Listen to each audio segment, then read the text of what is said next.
जय भीम। आदाब। मैं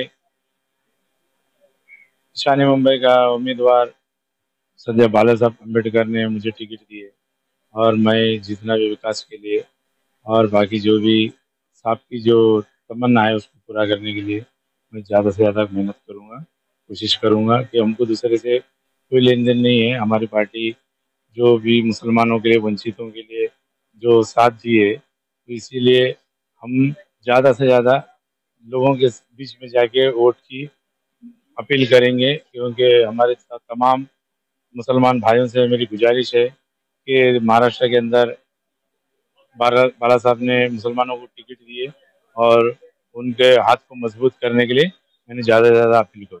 बाला साहब के हाथ ऐसी मजबूत हो चुके हैं महाराष्ट्र के अंदर, तो अभी बोलने की जरूरत नहीं है। इंशाल्लाह हम भारी बहुमत से जीत आएगी, क्योंकि हमारे कार्यकर्ता लोग सब आप देखे एकदम इसमें है, उत्सव में है, और हम यही उम्मीद करते हैं कि ज़्यादा से ज़्यादा मत में हम जीत के आएंगे।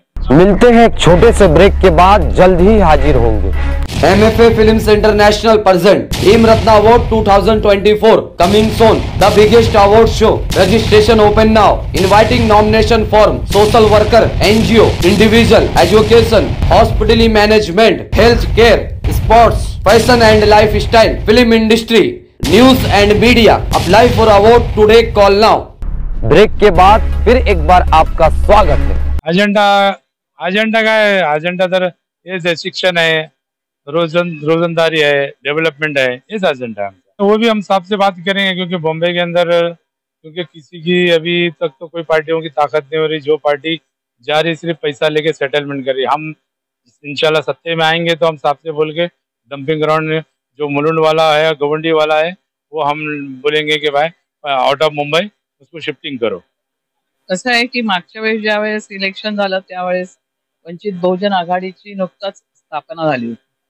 आता गेल्या 5 वर्षामध्ये आम्ही ईशान्य मुंबई म्हणजे सर्वच महाराष्ट्रात तसं ईशान्य मुंबई ही खूप मजबूत बांधून काढलेली आहे। पूर्ण खालपर्यंत अगदी वॉर्ड लेवल पर्यंत आमचं संघटन आम्ही उभं केलेलं आहे।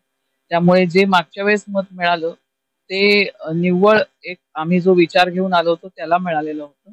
आता आम्ही अगदी घराघरापर्यंत आमच्या उमेदवार आणि निशाणी पोहोचवणार आहोत आणि वंचितचा जो सगळा अजेंडा आहे, एक तर संविधानावर असलेलं संकट आणि दुसरं महत्वाचं म्हणजे या ठिकाणचे जे वंचित बहुजन, मुस्लिम, अल्पसंख्याक आहेत, या सर्वांना संसदेमध्ये प्रतिनिधित्व मिळणं हे आमचे मुद्दे आहेत। आणि त्यामुळे आम्ही जर बघाल तर अनेक ठिकाणी मुस्लिम उमेदवार पण दिलेले आहेत। त्यातलेच एक उमेदवार या ठिकाणी आहेत की एकही या ठिकाणचा स्वतःला पुरोगामी किंवा सेक्युलर म्हणणारा पक्ष मुस्लिम उमेदवार उभा करत नाही आहे। त्यावेळेस आम्ही मुस्लिम उमेदवार देत आहोत।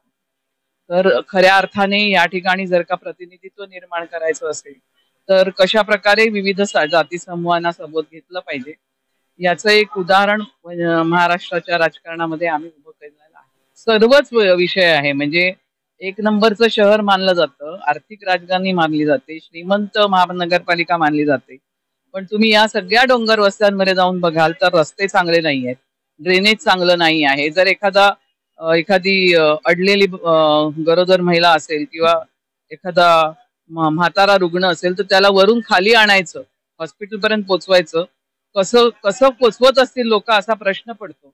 म्हणजे खरं तर लाजिरवाणी गोष्ट आहे की जिथे डेव्हलपमेंट नाही अशा जिल्ह्यांमध्ये ज्या प्रकारचे रस्ते आहेत त्या प्रकारचे रस्ते या इकडच्या सगळ्या डोंगरावरल्या वस्त्यांमध्ये आहेत। तिथे सगळा बहुसंख्य इकडचा वंचित समूह राहत आहे। त्यांच्यासाठी या ठिकाणी प्रशासनामध्ये आणि डेव्हलपमेंटच्या प्रोग्राम मध्ये फरक झालेच पाहिजेत, याच्यात काही शंका नाही। आणि ते आमचा जाहीरनामाही या ठिकाणी आम्ही पुढे आणू, जो काही प्रसिद्ध झालेला आहे खरं तर, पण तो तुमच्यापर्यंत कदाचित आलेला नसेल। खूप महत्वाचे मुद्दे आम्ही त्याच्यामधून घेतलेले आहेत।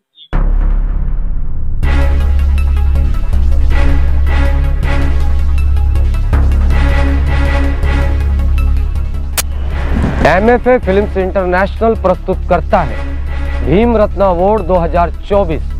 भीम रत्न अवार्ड 2024 का सम्मान दिलाएगा आपको एक नई पहचान। आप भी होंगे देश के माने जाने सम्मानित व्यक्ति।